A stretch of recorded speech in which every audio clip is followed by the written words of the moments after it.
Friends, what we see here is the eastern wall of the temple platform. Jadi yang ada di sini saudara lihat ini adalah gerbang timur dari bait Allah yang lama. And the gates, the eastern gate of Palm Sunday. Jadi ini adalah pintu timur yang pada saat dibilang Minggu Palem. In other words, Jesus first comes to the Mount of Olives. Jadi dengan kata lain, Yesus pertama-tama pergi ke Bukit Zaitun. Most likely he's staying with his friend Lazarus. Kemungkinan Yesus itu nginap dengan temannya Lazarus di seberang sana di Bukit Zaitun. Remember, he had two sisters, Mary and Martha. Ingat bahwa Lazarus itu punya saudara yaitu Maria dan Marta. And they are living in Bethany, which is on the other side of the mountain. Ya, jadi di belakang gunung itu adalah Baitania, yaitu di belakang gunung ini, di belakangnya lebih jauh lagi dari Bukit Zaitun. And then he comes, he walks up to the top of the mountain, and he sent his disciples to find a donkey. Remember we read that. Saudara ingat itu bahwa Yesus di daerah Baitania kemudian mengutus muridnya ke agak tempat gunung itu untuk mencari keledai.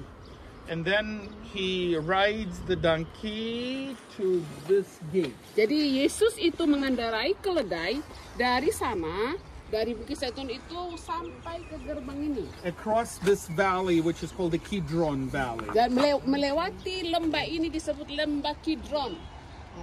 We don't know whether there was some kind of a road down and then up, or maybe there was a bridge over the valley. Kita tidak tahu apakah dulu ada jalan di lembah Kidron itu atau ada jembatan dari Bukit Zaitun sampai ke sini.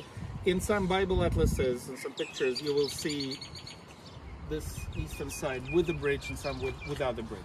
Ya, jadi saudara kalau melihat ada buku-buku yang dari zaman purbakala akan ada gambar seperti ada jalan dan ada juga yang sebenarnya ada jembatan.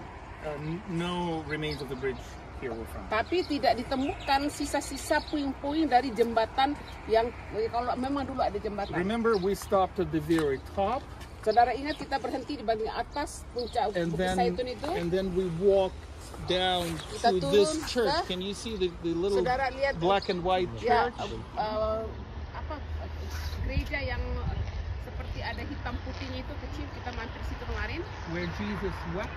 Di situ Yesus menangis. Over the city. Dia menangisi kota Yerusalem di situ.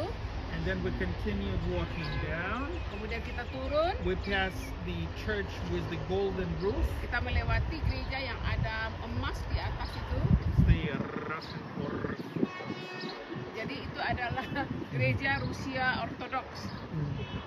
And then we walked all the way down to the trees by the Catholic Church, and we talked about Gethsemane. Jadi kita kemudian turun ke gereja ini yang disebut di sini adalah Taman Getsemani. So you see the Mount of Olives.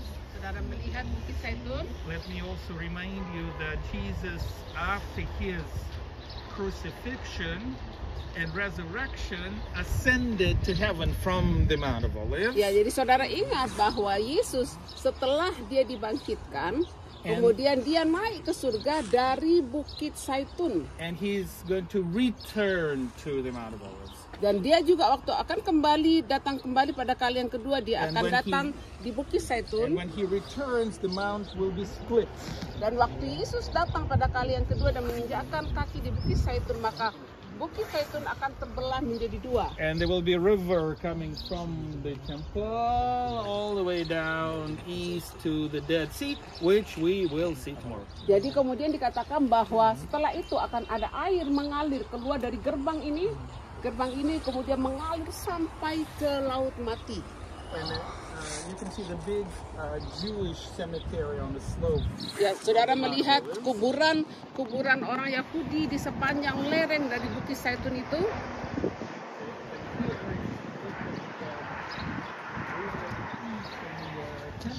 Saudara melihat ini adalah gerbang timur dari Bait Allah.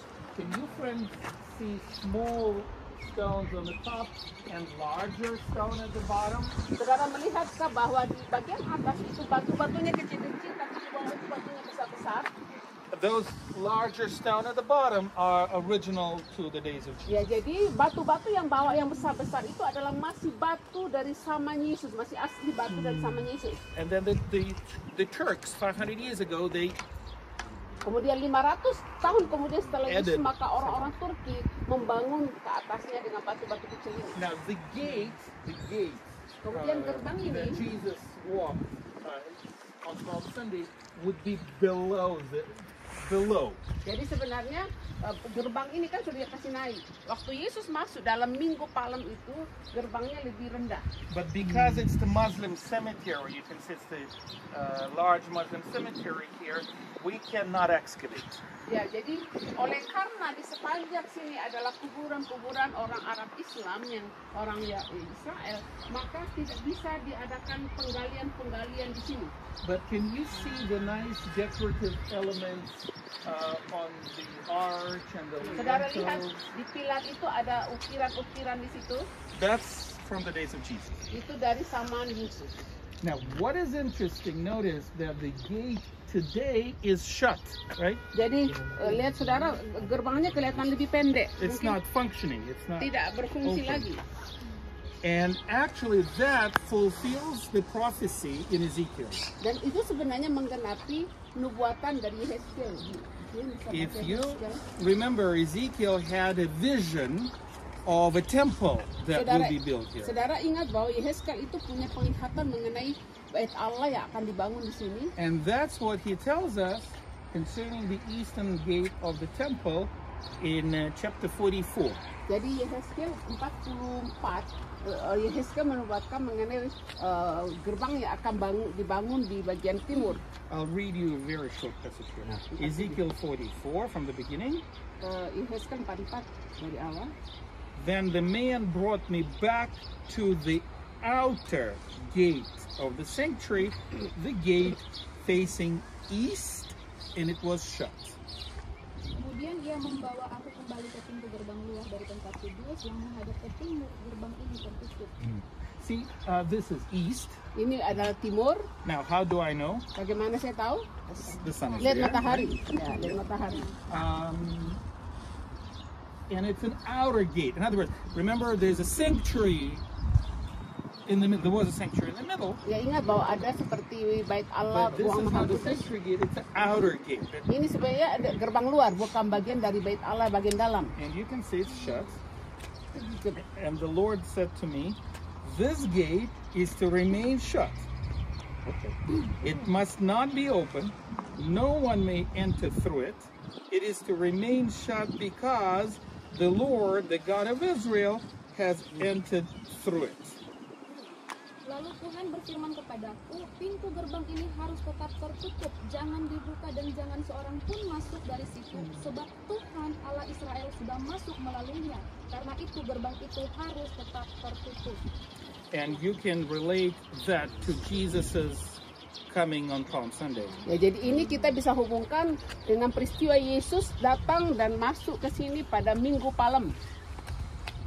Verse number 3, the prince himself is the only one who may sit inside the gateway to eat in the presence of the Lord. He is to enter by the way of the portico of the gate and go out the same way.